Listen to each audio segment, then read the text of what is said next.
Cinema industry వైపు వెళ్ళాలనుకుంటున్నారా? మీకు మేమున్నాం. వెంటనే కాల్ చేయండి.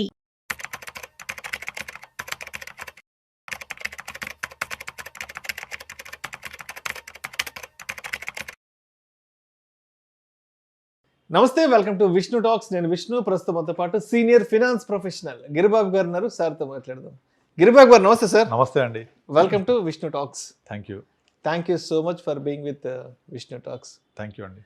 నేను ఎప్పుడు పిలిచినా కూడా మీరు వెంటనే మీ సమయం ఇచ్చి విష్ణు టాక్స్కి వచ్చి సుమన్ టీవీ ఆడియన్స్కి ఎప్పటికప్పుడు ఒక మంచి ఎడ్యుకేటివ్, ఒక ఇన్ఫర్మేటివ్ కంటెంట్ని ఎప్పటికప్పుడు మీరు కన్వే చేస్తుంటారు. Thank you so much. నేను కూడా ఎప్పటికప్పుడు కొత్త కంటెంట్ క్రియేట్ చేసి మన ప్రేక్షకులకు అందిద్దామని ఆహర్నిశలు కష్టపడుతూ ఉంటాం. Thank you sir. Thank you. So అయితే గిరిబాబు గారు, అప్పుడప్పుడు ఈ సోషల్ మీడియాలో, ఇన్స్టాగ్రామ్, ఫేస్బుక్ వాటిల్లో ఈ ఫైనాన్స్కి సంబంధించి కొన్ని మంచి మంచి ఆర్టికల్స్, ఇవి మంచి మంచి కొటేషన్స్ వస్తుంటాయి సార్. చాలా అట్రాక్టివ్గా ఉంటాయి. ఇవాళ ఒక కొటేషన్ లాంటివి చూశాను. Assets that make you rich while you sleep అంట. అంటే మీరు నిద్రపోతున్నా సరే మిమ్మల్ని ధనవంతుల్నిగా చేసే కొన్ని ఆస్తులు ఇవంటూ కూడా ఆర్టికల్ ఇచ్చారు. ఏంటి అంటే, మనం నిద్రపోతున్నా కూడా మన ఆస్తులు మనల్ని ఎలా ధనవంతులుగా చేస్తాయి? మరి అలా ధనవంతులుగా అవ్వాలి అంటే ఆ నిద్రపోవడానికి ముందు మనం ఏం చేసి ఉండాలి అసలు? సింపుల్ అండి. ఇప్పుడు నార్మల్గా మనకు ఇన్కమ్ అనేది రెండు రకాలుగా వస్తుంది. ఒకటి యాక్టివ్ ఇన్కమ్, రెండు ప్యాసివ్ ఇన్కమ్. యాక్టివ్ ఇన్కమ్ అంటే మార్నింగ్ 9 o'clock to 5 o'clock మీరు చేసే ఉద్యోగం అవ్వచ్చు, లేదా వ్యాపారం అవ్వచ్చు, లేదా ఇంకొక వ్యాపకం అవ్వచ్చు. ఏదైనా మీరు యాక్టివ్గా పనిచేస్తూ ఉంటే వచ్చే ఇన్కమ్ యాక్టివ్ ఇన్కమ్. మీరు నిద్రపోతున్నా డబ్బులు వచ్చేదాన్ని ప్యాసివ్ ఇన్కమ్ అంటారు. సో ప్యాసివ్ ఇన్కమ్ ద్వారా మనం నిద్రపోతున్నా సరే మనకి డబ్బులు అనేవి జనరేట్ అవుతూ ఉంటాయి, మనకి వెల్త్ క్రియేట్ అవుతూ ఉంటుంది. సో ఆ ప్యాసివ్ ఇన్కమ్ ఏంటంటే మనం ఐడెంటిఫై చేసుకోవాలి first. Exactly, that is called. Actually మీరు చెప్పిన డెఫినేషన్కి అర్థం అది. ఈ మారిన ఆర్థిక సామాజిక నేపథ్యంలో ఎవరి ఇన్కమ్ వాళ్ళే చూసుకోవాలి. మరి ఎంతకాలం పనిచేస్తాను నేను? ఒక టైం తర్వాత నేను నా పిల్లల మీద డిపెండ్ అవ్వలేను కదా. అప్పుడు నాకు అంటే నేను, నా భార్య ఇద్దరే, నా పిల్లలకు మంచి చదువు చెప్పించి వాళ్ళు సెటిల్ అయిపోతే మా ఇద్దరికి ఎవరు ఇన్కమ్ ఇవ్వాలి? నేను 80 దాకా పని చేయలేను కదా. నాకు డబ్బులు కావాలంటే దీన్ని ప్యాసివ్ ఇన్కమ్ అంటారు. ఆ ప్యాసివ్ ఇన్కమ్ ఎలా జనరేట్ చేసుకోవాలో కొన్ని మార్గాలు చెప్తాను. అందులో ఫస్ట్ వచ్చేసి, మళ్ళీ మన చిన్నప్పుడు ఏం చెప్పేవాళ్ళు, 2 ఇళ్ళు ఉండాలి. ఒక ఇల్లు వచ్చేసి ఉండడానికి, ఒక ఇల్లు వచ్చేసి మనకు మంత్లీ రెంటల్ ఇన్కమ్ ఇవ్వడానికి. ఇది చాలా మంచి కాన్సెప్టే. కానీ ఒకప్పుడు ఆ ఇంటి యొక్క విలువ 10 లక్షలు ఉంటే 5,000 6,000 కిరాయి వచ్చేది. ఇవాళ ఇల్లు విలువ ₹1 కోటి 2 కోట్లు అయిపోయినాయి. కానీ కిరాయి 20,000 30,000 నుంచి రాదు. ఈవెన్ 3 కోట్లు ఉంటే తప్ప 40,000 రాదు. మీరు percentage of value and percentage of అది మన ఇన్కమ్ జనరేషన్ చూసుకుంటే గట్టిగా 30 పైసలు 40 పైసలు మించి కూడా ఇంట్రెస్ట్ రాదు. కమర్షియల్ వెళ్తే కూడా, కమర్షియల్ బిల్డింగ్లోకి వెళ్తే కూడా 60 పైసలు 50 పైసలు మించి రాదు. ఇది ఇన్కమ్. దెన్ దీనిపై అంటే ఫస్ట్ ఇలా ప్యాసివ్ ఇన్కమ్ తీసుకోవాలని మన పెద్దవాళ్ళు 2 ఇళ్ళు కొనుక్కోండి, ఒకటి ఉండండి, ఒకటి కిరాయికి ఇవ్వండి, దట్స్ ప్యాసివ్ ఇన్కమ్. దాన్ని ఒక అడుగు ముందుకేసి commercial buildings, commercial income, shops, తర్వాత వర్చువల్ రియాలిటీ. అంటే పెద్ద మాల్ ఉంటుంది, అందులో ఒక 100, 150, 200 ఎస్ఎఫ్టీ తీసుకుంటారు, రీట్స్ లాగా. తర్వాత మీరు దాంట్లో ఇన్వెస్ట్ చేసేది ఒక 15-20 లక్షలు ఇన్వెస్ట్ చేస్తే మీకు ప్రతి నెల రెంట్ ఒక 10,000-15,000 వస్తుంటుంది జీవితాంతం. ఇవన్నీ ప్యాసివ్ ఇన్కమ్కి సంబంధించి రియల్ ఎస్టేట్ నేపథ్యంలో ఇవన్నీ కూడా. మనం సొంత ఇల్లు కొనుక్కోవచ్చు, రీట్స్ ఇన్వెస్ట్ చేయొచ్చు, వర్చువల్ రియాలిటీ కొనుక్కోవచ్చు, డబ్బులు ఎక్కువ ఉంటే కమర్షియల్ ప్రాపర్టీ కొనవచ్చు. కానీ వీటన్నిటికీ ఒక డ్రాబ్యాక్ ఏంటి అంటే లిక్విడిటీ ఉండదు. మళ్ళీ ఈ అసెట్ని రియలైజ్ చేయాలంటే కష్టమవుతుంది. ఇన్కము స్టడీగా గ్రో అవుతుంది తప్ప ఎక్స్పోనెన్షియల్ గ్రోత్ ఉండదు. అంటే నాకు ఎక్కువ ఇన్కమ్ కావాలంటే పెరగదు. ఇన్ఫ్లేషన్ బీట్ చేయదు. ముఖ్యంగా ఇప్పుడు రెంటల్ ఇన్కమ్ ఉంది, అది ఒక అసెట్కి రెంట్ వచ్చింది అంటే మళ్ళీ ఆ రెంట్ పెరగాలంటే చాలా కష్టం. టెనెంట్ మారితే తప్ప పెరగదు. టెనెంట్ మారితే మళ్ళీ కొత్త టెనెంట్ దొరకడం కష్టం. కనుక టెనెంట్ ఉన్నంత కాలం అతను ఇచ్చే రెంట్ మీద ఆధారపడి ఉండాలి. నా ఖర్చులు పెరిగాయంటే ఎక్కువ రెంట్ ఇవ్వడు, ప్లస్ ప్రాపర్టీ ట్యాక్స్ నేను కట్టుకోవాలి, కొన్ని ఓనర్ కట్టే ఉంటాయి, ప్రతి 3-4 ఏళ్ళకు మెయింటెనెన్స్ చేయాలి, బిల్డింగ్ మెయింటెనెన్స్, కలర్స్ వేయించడము, అవన్నీ ఖర్చులు ఉంటూనే ఉంటాయి. వీటిని అన్నిటికంటే ముందు టెనెంట్ లేకపోతే జీతం నుంచి రెంట్ రాదు. సో ఈ ప్యాసివ్ ఇన్కమ్కి ఒక classic and good example real estate. కానీ దాని యొక్క ఈ డ్రాబ్యాక్స్, చెప్పిన డ్రాబ్యాక్స్ వల్ల దాని యొక్క ఇంపార్టెన్స్ తగ్గిపోయింది. ఇప్పుడు ఏమైపోయిందంటే అందరూ కూడా ఫైనాన్షియల్ ప్యాసివ్ ఇన్కమ్లోకి మళ్ళుతున్నారు. ఫైనాన్షియల్ ప్యాసివ్ ఇన్కమ్లో ఫస్ట్ మనకు గుర్తొచ్చేది డివిడెంట్ ఇన్కమ్. డివిడెండ్స్, షేర్ల మీద డివిడెండ్. ఎగ్జాక్ట్లీ. మంచి పిఎస్యు స్టాక్స్, మంచి డివిడెండ్ పేయర్స్ కొంతమంది ఉంటారు. అలాంటి స్టాక్స్ కొని పెట్టుకుంటే మీకు సంవత్సరానికి 8-9% చొప్పున డివిడెంట్ వస్తుంది, వాల్యుయేషన్ పెరుగుతుంది. మళ్ళీ ఇక్కడ ఒక డ్రాబ్యాక్ ఏంటి, dividend is taxable. Me marginal tax లాగా కట్టాలి. అంటే మీకు వచ్చే టోటల్ ఇన్కమ్కి డివిడెంట్స్ యాడ్ అయ్యి మీరు ట్యాక్స్ కడతారు. ఆ టోటల్ ఇన్కమ్ ఎంత ఉంది మీరు ఆ ప్రకారంగా ఇది యాడ్ చేసి కట్టుకోవాలి. అండ్ డివిడెండ్స్ అనేది ఎవ్రీ ఇయర్ కంపెనీస్ పే చేస్తాయి, క్వార్టర్లీ చేస్తాయి, కొన్ని హాఫ్ ఇయర్లీ చేస్తాయి, కొన్ని ఇయర్లీ చేస్తాయి, ప్లస్ అప్రిషియేట్ కూడా అవుతుంటుంది. ఇది స్టాక్ మార్కెట్లో ఉండే ఒక పెద్ద అడ్వాంటేజ్ డివిడెంట్ ఇన్కమ్. సపోజ్ ఆ స్టాక్ పెరగట్లేదు లేదా బాగా పెరిగిపోయింది, ఇట్లా బటన్ నొక్కి అమ్మేయచ్చు.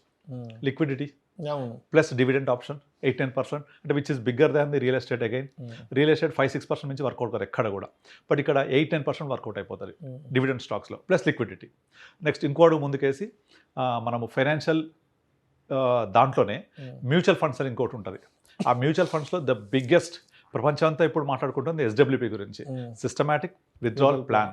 ఇది బాప్ for all kind of passive incomes. మీరు ఉద్యోగం స్టార్ట్ అయిన దగ్గర నుంచి, మీరు అడిగారు కదా ప్యాసివ్ ఇన్కమ్ నిద్రపోతున్న ఎలా సంపాదించుకోవాలని, ఉద్యోగం స్టార్ట్ అయిన దగ్గర నుంచి లేదా బిజినెస్ అయితే బిజినెస్ స్టార్టింగ్ దగ్గర నుంచి కొంచెం 5,000-10,000 కూడా మంచి ఇన్కమే. వయసు నుంచి స్టార్ట్ చేసుకోవాలి. Early investment is good. Exactly 50 వచ్చేప్పటికి అది మొత్తం కలిపి మన కాంపోనెంట్ ప్రకారం ఒక 4-5 కోట్లు అవుతుంది. దాంట్లో నుంచి ప్రతి నెల 3 లక్షలు సిస్టమాటిక్ విత్డ్రావల్ ప్లాన్ ద్వారా రిక్వెస్ట్ చేసుకొని, దీంట్లో తక్కువ ట్యాక్సెస్ ఉంటుంది 12.5%. ఆఫ్టర్ 1.25 lakh దట్టు మనం విత్డ్రా చేసుకున్న నుంచి ప్రిన్సిపల్ పోయిన తర్వాత ఓన్లీ ప్రాఫిట్ మీద ట్యాక్స్ ఇస్తారు, చాలా తక్కువ. పర్సనల్ ఇన్కమ్కి యాడ్ చేయక్కర్లేదు. పర్సనల్ ఇన్కమ్ ఉంటే 12 lakhs వరకు ఏదైతే ఉందో అది పోను ఎక్స్ట్రా. ఇది అంటే tax efficient, more money. Suppose నా ఖర్చులు పెరిగాయి, నా వయసు పెరిగింది, ఇంక్రీజ్ యువర్ ఎస్డబ్ల్యూపీ కాంపోనెంట్. అలా మన చేతిలో ఫ్లెక్సిబిలిటీ ఉంటుంది, పెంచుకోవచ్చు, తగ్గించుకోవచ్చు, ఒక 3 నెలలు అక్కర్లేదు ఆపవచ్చు, ఇంకా ఇంక్రీజ్ చేసుకోవచ్చు, లేదా కొంత అసలు నుంచి తీసుకోవచ్చు, లెస్ టాక్సేషన్, అన్ని విధాలు తీసుకుంటే సిస్టమేటికల్లీ విత్డ్రా చేసుకోవడానికి చాలా మంచి ప్లానింగ్లా చేసుకోవచ్చు. అంటే ప్యాసివ్ ఇన్కమ్ రియల్ ఎస్టేట్ నుంచి మనం ఇప్పుడు ఫైనాన్షియల్ అసెట్స్లోకి మూవ్ అయినప్పుడు డివిడెంట్ ఇన్కమ్ ఎలా వాళ్ళు పే చేస్తే మనకు వస్తుంది, సిస్టమేటిక్ విత్డ్రావల్ ప్లాన్ అనేది మనము రిక్వెస్ట్ ఇచ్చుకొని తీసుకునేది. ఇది ఒక బెస్ట్ ఆప్షన్. ఇంకొక ఆప్షన్ రాయల్టీ. అందరి వల్ల కాకపోవచ్చు, ఇది కొన్ని బుక్స్ రాస్తారు, రాసి ఆ బుక్స్ ని సేల్ పెడతారు. మనం జీవితాంతకాలం ఆ బుక్స్ కాలం వస్తూనే ఉంటుంది, గుడ్ రాయల్టీ. తర్వాత కొన్ని రకాల ఇంటెలెక్చువల్ ప్రాపర్టీ రైట్స్ ఉంటాయి. ఆ ఇంటెలెక్చువల్ ప్రాపర్టీ రైట్స్ అంటే ఐపీ రైట్స్ అంటారు. మనకి ఏదైతే ఒక స్కిల్ ఉంది ఆ స్కిల్ని రిజిస్టర్ చేసుకుంటే మన స్కిల్ ఎవరైనా యూజ్ చేసినా, ఇప్పుడు ఇళయరాజా పాటలు ఉన్నాయి, ఎవరైనా ఆ పాటలు వాడాలంటే ఆయనకు రాయల్టీ పే చేస్తేనే వాడడానికి అవకాశం ఇస్తాడు, లేదంటే ఆయన పాటలు వాడుకుంటే కోర్టులో కేసు ఇస్తాడు.